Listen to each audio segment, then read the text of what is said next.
Hi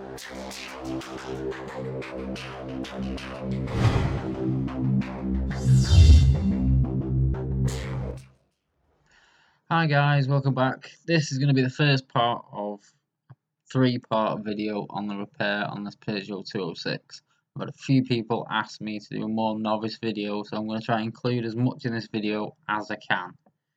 As you can see here, this is some of the stuff we're going to be using. It's the lightweight Swift body filler, the ProWork Silk finishing grade filler. We've got a onion board, some long discs, foam, don't really need that. We've got some P80s, and we'll also have some P180 discs for finishing. In this video I'm going to speed quite a lot of it up because otherwise it ends up about 20 minutes. So we'll get cracking on it. This one, it's just a bit of a trade repair, it's nothing special. It's a quick in and out job. So I'm going to start off, I'm going to give all the damaged area a buzz down with a 180 on the interface pad, just so we can give all this panel a really nice key up, ready to take the filler in a minute.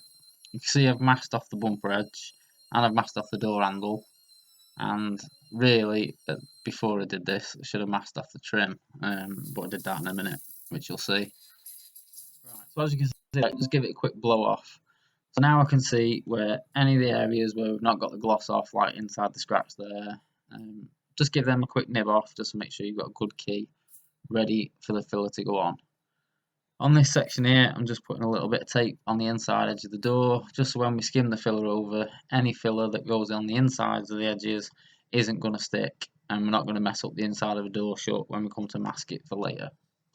So what we're doing is we're using the Swift lightweight filler. It's the ProWorks range that we use at this shop. You guys might have your own filler that you prefer. I'm not saying don't use that. This is just what we use. It's a nice filler, it goes on nice, sounds well, dries pretty quick. And this first skim, you know, I suppose I'm a bit fussy about the filler. I like to get it in as nice as I can, because the nicer you get it in, then the less time you're going to spend sanding it, which is less labour on the job, more money in your pocket, or a quicker turnaround on the job, whichever way you want to look at it. So that's just a quick little shot of that. Then we're going to move on. We've let that dry now. And what we're going to do here is we're just taking a P80, just got it straight on the DA, no interface pad on it, and all I'm going to do is just knock the top off that filler. Again, doing this with the DA is just purely time saving. If you take the top off and get it something like where you want before you start with the long block or the short block, then you're going to save yourself a lot of arm ache, a lot of time. And also the DA discs, you took in there a couple of p each, whereas the long pads, they're a lot more. So in the short term, again, you're saving yourself time and you're saving yourself money. Even though we've sped this up, a repair like this with drying times, maximum, you probably spend an hour on it. So all in all, really, a job like this is quite a quick turnaround. Moved on now, we've got the smaller of the blocks. We've just got a cut down piece of the long 80 on there. We're going to give that a nice block over now, smooth everything out, make sure everything's where we want it. We're now going to get a good gauge of if we've got anything that's too low. In a minute you'll see me cut to another stage. We've blocked over the back end here, and after this there's a few bits that are low, so then we give them a skim up where it needed it. Some guys might look at this job and think, oh right, well if that was me I'd get a pin puller out and I'd grind all the quarter down and then pull it all out. It's a trade job, the dent's not really very deep. The amount of time you probably spend an hour by the time you've ground all this out, got the pin puller out on it, and then pulled it all, finished all the metal after, and then started your filler work. You're probably looking at adding an hour on the job. It's not a lot of filler going in really, it's not as thick as what it looks. It's just a fine skim over, just to reshape that part of the panel and the damaged part of the wheel arch, which is a bit hard to see in the video at the start. As you can see, the bit under the door, there's not a lot in there at all. There's no problem, I don't see, with a repair like this with using filler. You're not caking it on an inch thick. And as long as you make sure that all the stages are done right, at the end of the day, you're going to get a sound repair. So in this stage here now, I'm just widening out the area with the 180 that I just want to go around with the DA, just to make sure that when I put this next little bit of filler on, that everything's well keyed up. And you can see in every stage in between putting more filler on or any of the work, I always blow it down with a high pressure air just to make sure that all the dust's removed. If you've got any pinholes, it'll make sure the dust's blown out of any of the pinholes. It just makes the job a lot cleaner when you're finished. You know, you're not going to get your primer on and then find out you've got 10 ton of pinholes. Pinholes as a painter have got to be every painter's worst nightmare. I don't know one painter that likes pinholes when he gets around to the primer stage. You got it all primed up, load of pinholes, more work to block out in your primer work. So in that little clip there, we just put an extra bit of this lightweight filler in. Had a bit of a low spot on this door edge, a little bit of a low spot on the arch, and we were just a little bit too far off on that little back bit. So again, only light little skim, just to add that last little bit in. And then we're going the same again. We've got the long 80 disc, give that a good block out, get that all finished up nice. Now, this is my favourite. When I have finished a repair, and this is me, I'm not saying that all the guys do this, and I'm not saying that this is the way to do it, but this is the ProWorks finishing grade filler. It goes on like butter. It's really nice stuff. It's not as thick as stopper. It goes on, it's self-leveling. I mean, you can see the reflection in it there. This stuff goes on as smooth as anything. It's really good if you give the whole repair a really thin skim over like this. It will sink into every pinhole. It will help even out all your repair, so that when you've gone through all this process and you know your repair is 99.9%, what I do is I give it a skim up with this before my final blocking stage, and then I block this out. I find it saves a lot of time in primer. It saves materials in primer as well, because my repair is a lot closer to what I need it to be than it would be if I just stopped at the lightweight filler stage. You can stop at the lightweight filler stage, I'm not saying that's, you know, wrong, but for me personally, for the extra little, you know, couple of minutes work that this takes, it's worth it. Again, we're going to start off with the long block and the 80.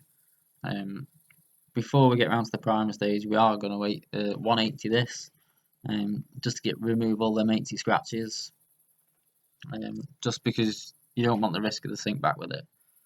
So it's always worth getting it down 95 to 98% of the way, rough guys, with the 80, and then finish it with a 180. If you get it 100% with the 80 and then finish it with the 80, the problem that you're going to have is when you 180 it, you're going to take too much out and you're going to leave yourself low again. So you've just wasted an hour's worth of work, and you're going to have to do it all over again. So as you can see now, swapping over to the 180, I'm going to give that door now a really nice block down, make sure all this filler work now is final and finished.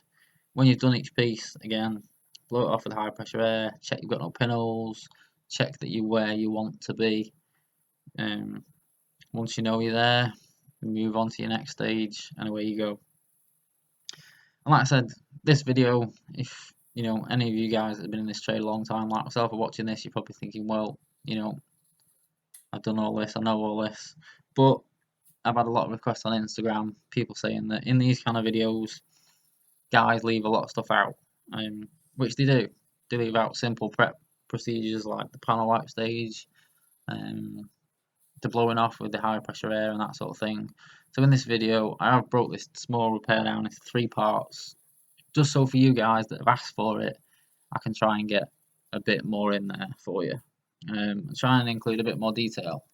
And if you want, say, a part or a process of a job adding in, maybe it's something you're struggling with, or maybe it's just something that you want to see how I do it, then drop us a comment in the box below and I'll do my best to add it into one of the upcoming videos.